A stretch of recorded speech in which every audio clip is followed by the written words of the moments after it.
Assalamualaikum warahmatullahi wabarakatuh. Alhamdulillahirabbil alamin. Wassalatu wassalamu ala asyrafil anbiya'i wal mursalin nabiyyina Muhammadin wa ala alihi wa sahbihi ajma'in. Asyhadu an la ilaha illallah waliyus shalihin. Asyhadu anna Muhammadan abduhu wa rasuluh. Arsalahu Allah rahmatan lil alamin. Ma'asyiral muslimin wal muslimat, usikum wa nafsi bitaqwallahi faqad fazal muttaqun. Ya ayyuhalladzina amanu taqullaha haqqa tuqatih wa la tamutunna illa wa antum muslimun.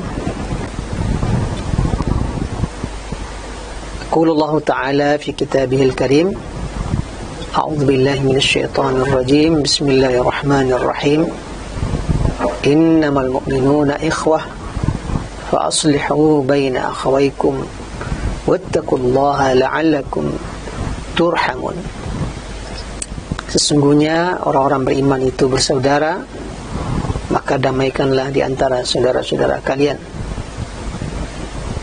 dan takutlah kalian kepada Allah, semoga kalian diberi rahmat.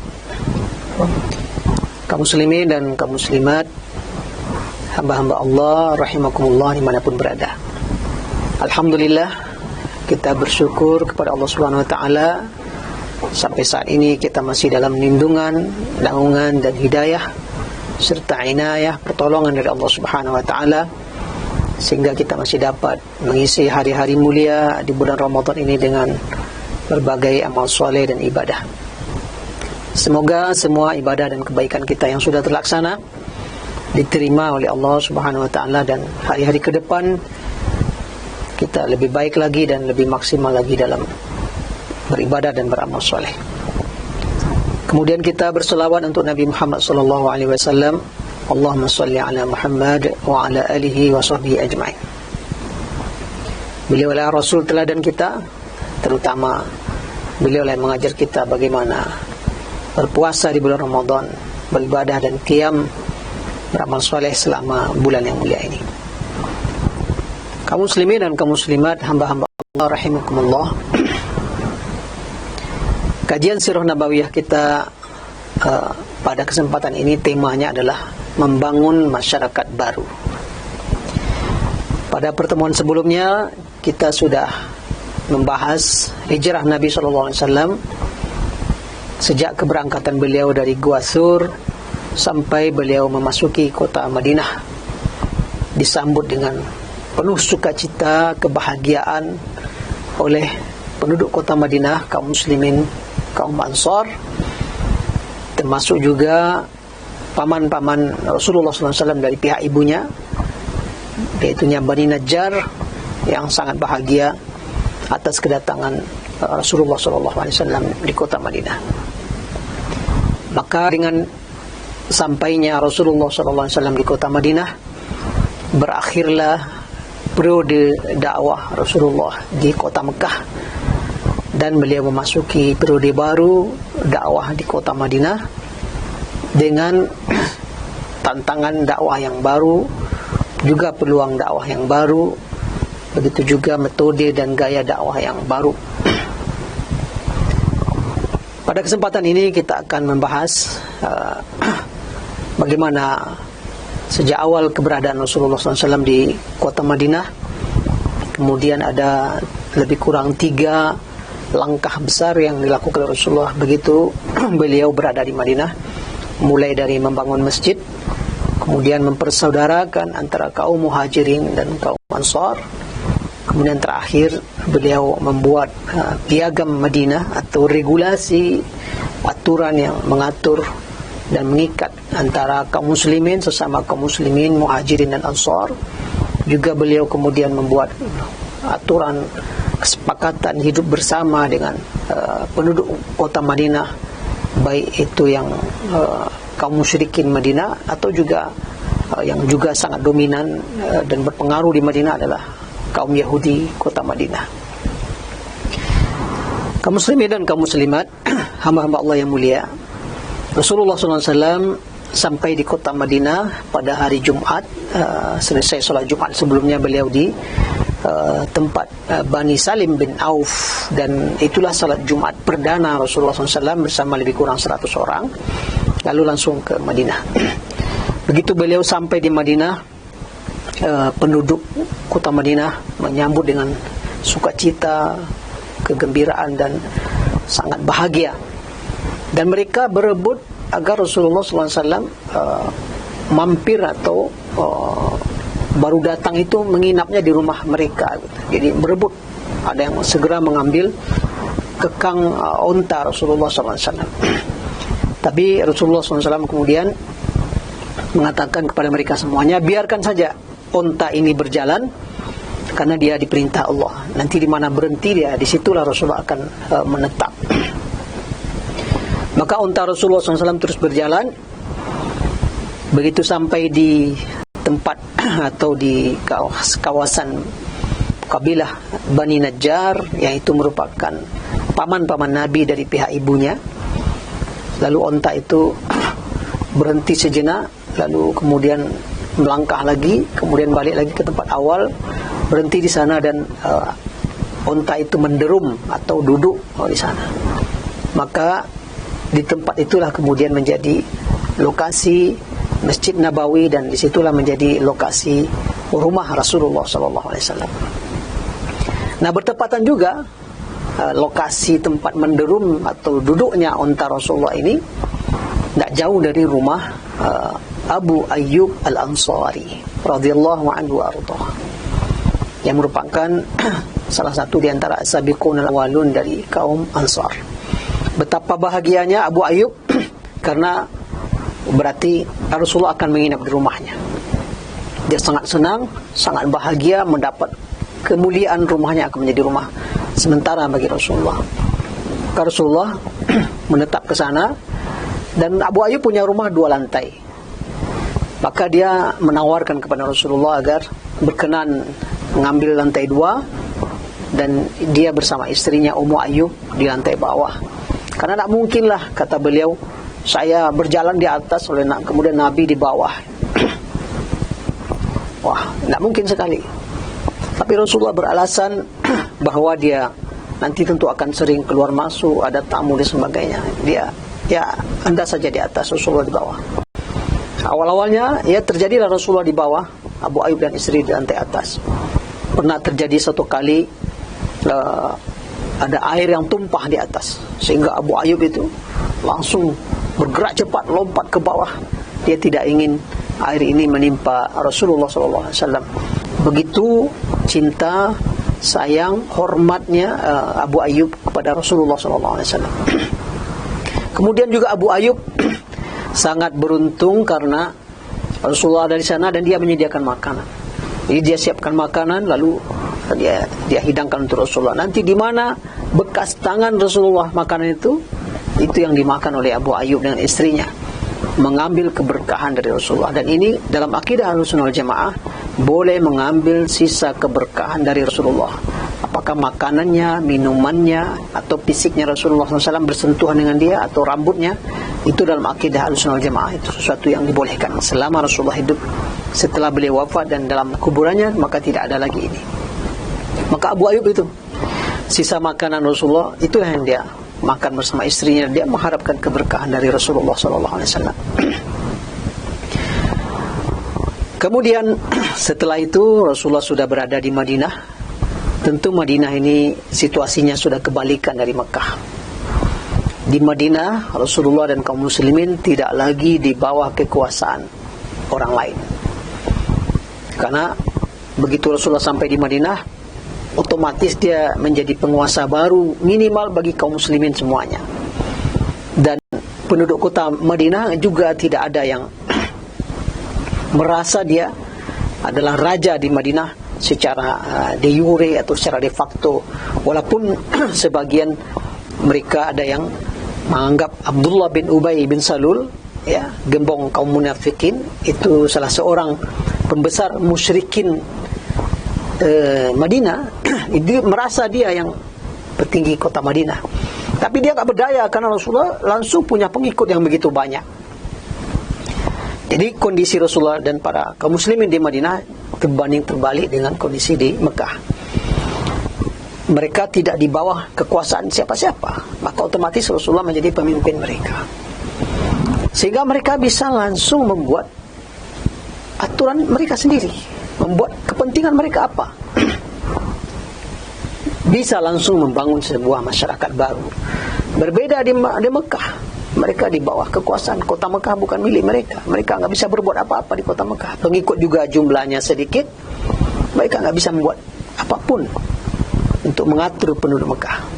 Tapi di Madinah, ya, mereka sudah bisa langsung mengatur tata kehidupan sesama mereka, minimal, bahkan juga menyentuh penduduk kota Madinah yang lain. Kemudian komponen penduduk Madinah ini, di samping kaum muslimin yang sudah cukup banyak, sebagaimana kita sampaikan, sempat 2 tahun lebih kurang, tahun ke-11 kenabian, tahun ke-12 kenabian, Mus'ab bin Umair telah berdakwah di kota Madinah, mengetuk semua pintu-pintu penduduk kota Madinah, sehingga mereka bisa berdakwah dengan banyak orang dan banyak yang masuk Islam. Maka situasinya Rasulullah SAW di kota Madinah posisi lebih baik. Kaum muslimin banyak, muhajirin ada, ansar juga ada. Komponen lain kota Madinah adalah kaum musyrikin Madinah. Secara umum mereka menempatkan Abdullah bin Ubay bin Salul secara de facto sebagai yang memimpin. Lalu di samping kaum musyrikin Madinah yang tidak banyak, juga ada kabilah-kabilah Yahudi. Ada 3 kabilah besar, Bani Nadir, Bani Qainuqa, Bani Quraidah. Di samping ada Yahudi-Yahudi lain yang kecil-kecil kabilahnya, tapi yang besar 3 kabilah ini yang juga sudah berada di Madinah cukup lama. Dan mereka juga sudah punya kekuatan. Sebagaimana yang kita sampaikan sebelumnya, Yahudi kota Madinah sering kali mengadu domba penduduk asli kota Madinah, Aus dan Khazraj, sehingga mereka diadu domba untuk sering berperang, sehingga Yahudi selalu eksis karena yang penduduk asli diadu domba. Nah, ini kekuatan Yahudi di kota Madinah, 3 kabilah besar, Qainuqa, Nadir dan Bani Quraidah. Ini lebih kurang komponen yang mengisi kota Madinah. Nah, kemudian langkah pertama yang dilakukan oleh Rasulullah SAW adalah membangun masjid, yang kemudian dinamakan dengan Masjid Nabawi. Lokasinya adalah di tanah tempat mendurumnya unta Rasulullah SAW. Di situ dia bangun masjid.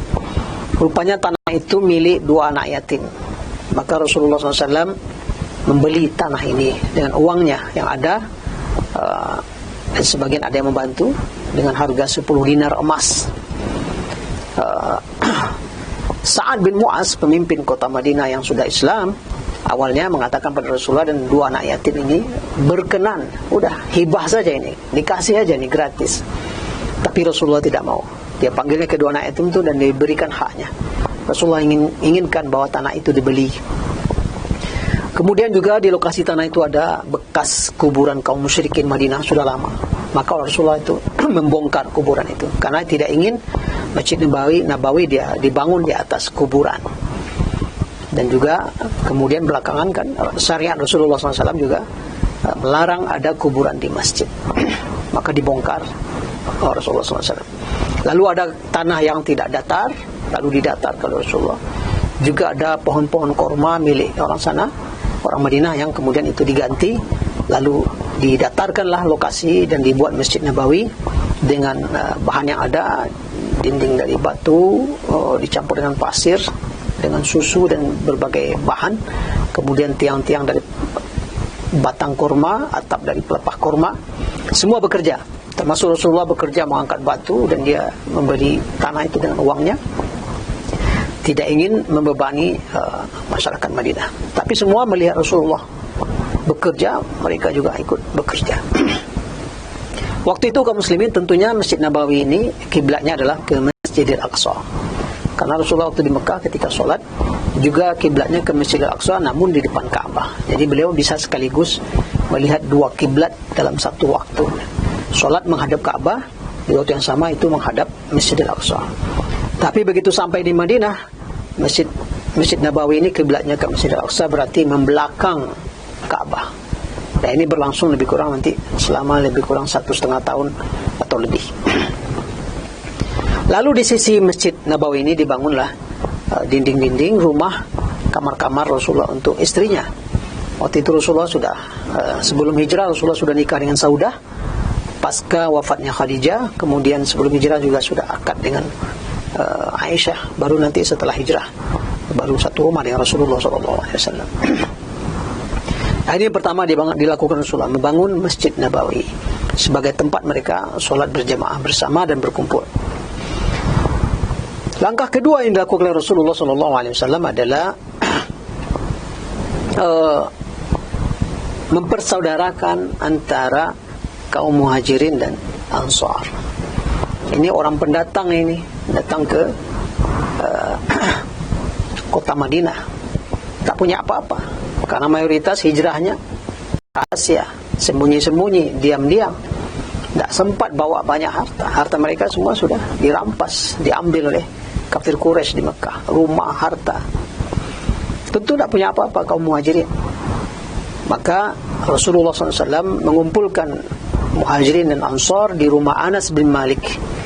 Jumlah mereka lebih kurang sebanyak 90 orang, sama banyak Ansar dan Muhajirin. Lalu satu persatu dipersaudarakan oleh Rasulullah SAW. Apa maksud dipersaudarakan ini? Memang si fulan dengan si fulan dijadikan oleh Rasulullah bersaudara, layaknya saudara kandung, seperti saudara kandung. Bila salah satu meninggal dunia, maka yang masih hidup menjadi ahli warisnya. Ya, jadi perlakuannya seperti saudara saudara kandung. Dan ini nanti baru dibatalkan syariat ini setelah turun nanti surat setelah perang Badar, dalam surat Al-Anfal berakhir persaudaraan ini, sampai mereka juga sudah eksis, sudah kuat kaum Muhajirin di Mekah. Maksudnya kaum Muhajirin di Madinah. Maka mereka dipersaudarakan. Nah, saling membagi hartanya. Ada yang kebunnya dibagi duanya, ada yang bisnisnya dia bagi dua. Nah, salah satu contoh ini kaum muslimin persaudaraan yang luar biasa. Abdurrahman bin Auf dari Muhajirin dipersaudarakan oleh Rasulullah SAW dengan Sa'ad bin Rabi'. Ya, Sa'ad bin Rabi' salah seorang kaum Ansar dari kota Madinah. Mereka dipersaudarakan seperti saudara kandung.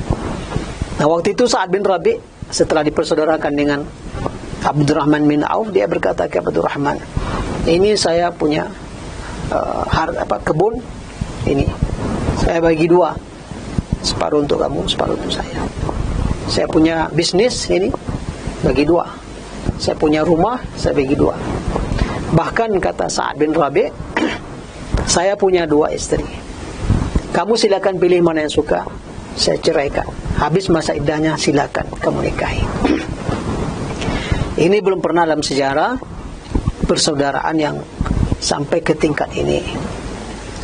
Pengorbanan ya kepada saudara sendiri, bukan saudara kandung sebenarnya. Datang dari luar daerah, bukan sekampung.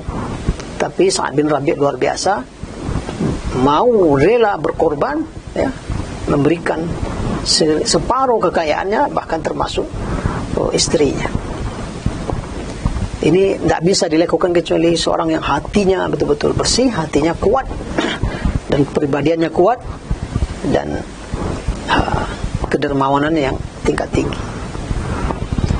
Tapi sebaliknya, Abdurrahman bin Auf juga bukan orang yang murahan, dia juga orang yang terhormat, dia juga seorang yang punya harga diri, dan bukan orang yang aji mumpung, wah main sikat saja, tidak. Juga seorang yang mulia. Abdurrahman bin Auf mengatakan, menjawab tawaran dari Sa'ad bin Rabi' ini, barakallahu fi amwalik wa ahlik wa tijaratik. Semoga Allah berkahi hartamu, Allah berkahi bisnismu, Allah berkahi keluargamu. saya nggak mau itu. Nah, ini juga luar biasa. Abdurrahman bin Auf punya hati yang kuat, hati yang bersih, punya harga diri dan punya kemuliaan dan kehormatan. Maka dia dengan halus menolak tawaran Sa'ad bin Rabi' dan berterima kasih serta mendoakannya. Dullani 'ala suq. Cukup tunjukkan saya pasar, bantu saya di pasar. Maka Sa'ad bin Rabi' kemudian membawa Abdurrahman bin Auf berbisnis di salah satu pasar di kota Madinah. Dan memang bakatnya Abdurrahman bin Auf ini adalah berbisnis, berdagang. Beberapa hari saja dia berbisnis, dia sudah mendapatkan keuntungan yang banyak. Sampai suatu hari dia datang bertemu Rasulullah. Rasulullah mencium bau wangi dari tubuhnya Abdurrahman bin Auf ini, berpenampilan necis, rapi, bau wangi-wangian. Rasulullah bertanya, ada apa ini Abdurrahman bin Auf? Abdurrahman bin Auf mengatakan, saya sudah menikah ya Rasulullah. Jadi bisnisnya berhasil dan dia langsung bisa menikah.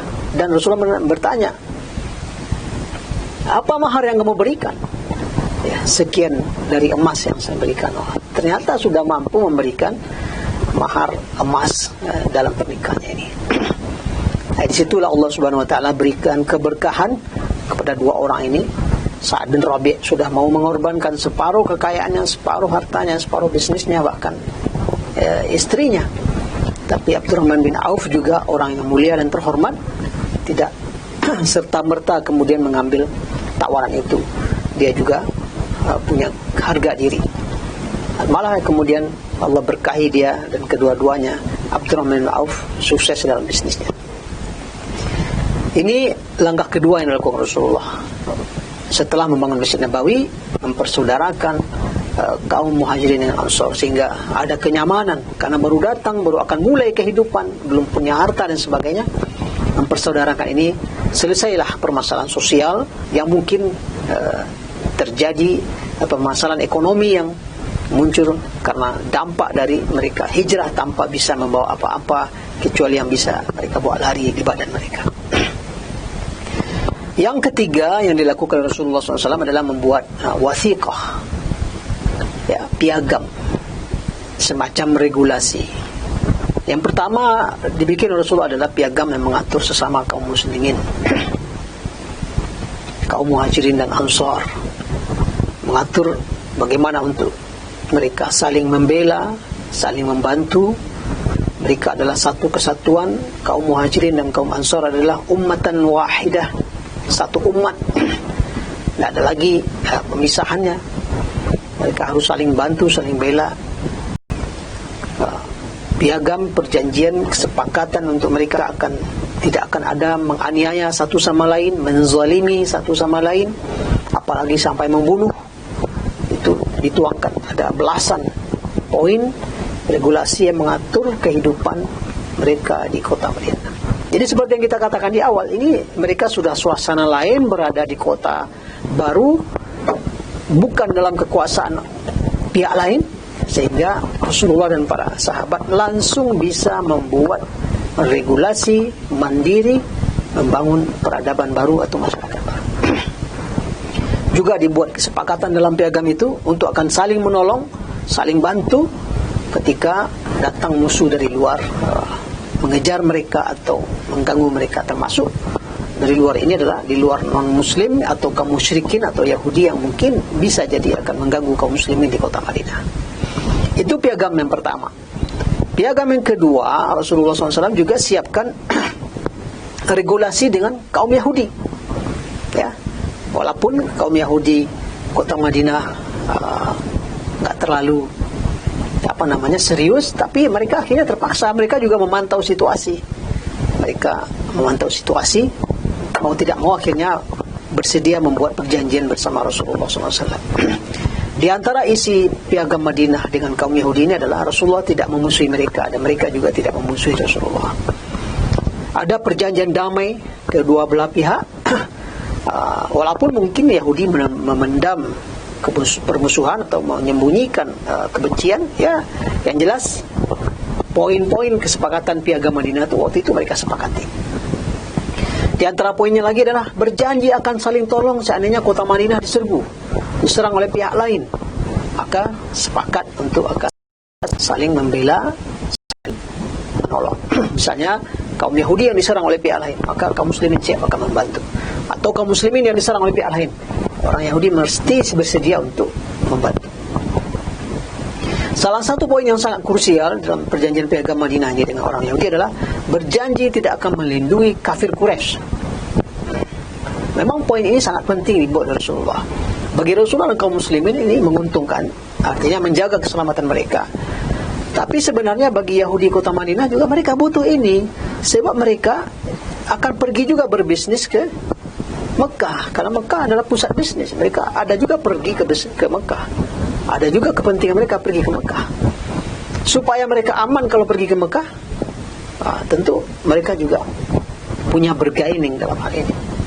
Maka Rasulullah mengajak Yahudi kota Mekah, Yahudi kota Madinah untuk bersedia, mari kita tidak akan melindungi Quraisy karena mereka itu akan menjadi ancaman kita, nanti mengganggu kita.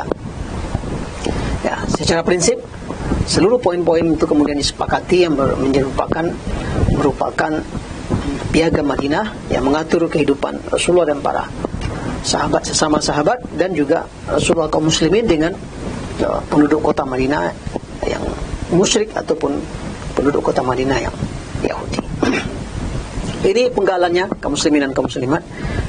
Kehidupan awal Rasulullah SAW membangun masyarakat baru, 3 hal yang sangat mendasar yang beliau lakukan adalah membangun Masjid Nabawi sebagai pusat pemerintahan, sebagai pusat komando, sebagai tempat panglima tertingginya waktu itu Rasulullah SAW, dan tempat berkumpulnya para sahabat semuanya, tempat dibimbing dan digemblengnya para sahabat, tempat mereka dididik menerima wahyu dari Allah SWT. Yang kedua adalah mempersaudarakan kaum muslimin, sesama kaum muslimin muhajirin dan ansor, layaknya saudara kandung, saling mewarisi kalau ada yang wafat, saling berbagi harta dan tempat tinggal. Lalu yang ketiga, membuat regulasi piagam perjanjian hidup bersama sesama kaum muslimin dan antar kaum muslimin dengan non-muslim. Ada beberapa pelajaran yang bisa kita ambil dari penggalan kisah ini. Yang pertama, urgensi masjid sebagai pusat pembangunan peradaban. Sejarah Islam sejak masa Rasulullah menunjukkan bahwa masjidlah pusat titik tolak membangun peradaban Islam. Dan lambang-lambang itu sampai hari ini masih hadir, di mana kita lihat bagaimana masjid di Mesir, masjid di Turki, masjid di Eropa, masjid di Afrika, semua menjadi titik tolak awal pembangunan peradaban Islam atau penyebaran dakwah. Dan tentunya hari ini kaum muslimin mesti terus menguatkan posisi dan fungsi masjid dalam rangka membangun kekuatan umat. Pelajaran kedua, kita lihat juga betapa muamalah Rasulullah SAW dengan anak yatim, tetap memperlakukannya secara mulia dan terhormat, walaupun mereka sudah berkenan menghibahkan, memberikan tanah mereka untuk membangun Masjid Nabawi, tapi Rasulullah tetap menghormati kedua anak yatim dengan membelinya. Begitu Rasulullah memuliakan dua anak yatim. Yang ketiga, urgensi atau pentingnya ukhuwah Islamiyah sebagai pondasi utama untuk membangun peradaban Islam. Ada masjid, lalu ada kaum muslimin yang mesti bersaudara. Umat Islam bila bersaudara akan kuat, umat Islam bisa bersatu akan kuat. Tapi kalau mereka berpecah belah, maka disitulah awal dari keruntuhan dan kehancurannya. Terakhir yang keempat, yang ketiga, pelajaran dari kisah, sepenggal kisah membangun masyarakat baru ini adalah adanya piagam atau perjanjian regulasi yang mengatur pola hidup bermasyarakat, baik sesama umat Islam ataupun dengan non-muslim, yang kita kenal dengan Piagam Madinah. Dari piagam ini nampak sekali ternyata Rasulullah SAW seorang yang sangat komprehensif, tidak parsial, tidak fanatik dengan Islam saja. Ternyata dia membuka ruang kerjasama, membangun peradaban dengan komponen yang ada di masyarakat. Rasulullah tak memusuhi sama sekali Yahudi yang ada di kota Madinah, juga tak memusuhi kaum musyrikin yang ada, selama mereka semua mau bekerja sama. Ketika ada yang melanggar komitmen bersama ini, disitulah kemudian Rasulullah SAW melakukan tindakan. Ini pelajaran juga bagi kita umat Islam kontemporer. Kita bisa membuka ruang-ruang kerjasama dengan berbagai pihak, tetap komit dengan aturan kerjasama selama tidak ada penggadaian terhadap akidah, selama juga tidak ada pengkhianatan untuk umat, maka kerjasama dalam hal ini sangat memungkinkan dilaksanakan. Demikian barangkali kaum muslimin dan kaum muslimat, hamba-hamba Allah dimanapun berada, semoga Allah SWT senantiasa memberkahi kita dan menguatkan diri kita untuk menguatkan fungsi masjid, berukhuwah sesama kita, dan membangun peradaban baru, peradaban yang kuat dengan kekuatan umat Islam dan bekerja sama dengan beberapa komponen di luar itu. Demikian aku qauli hadza wa astaghfirullah li wa lakum. Wassalamualaikum warahmatullahi wabarakatuh. Yuk dukung program dakwah Islam di Radio SIP FM. Salurkan donasi Anda melalui rekening BNI Syariah 12300002112 atas nama PT Radio Suara Indah Pesona Prima.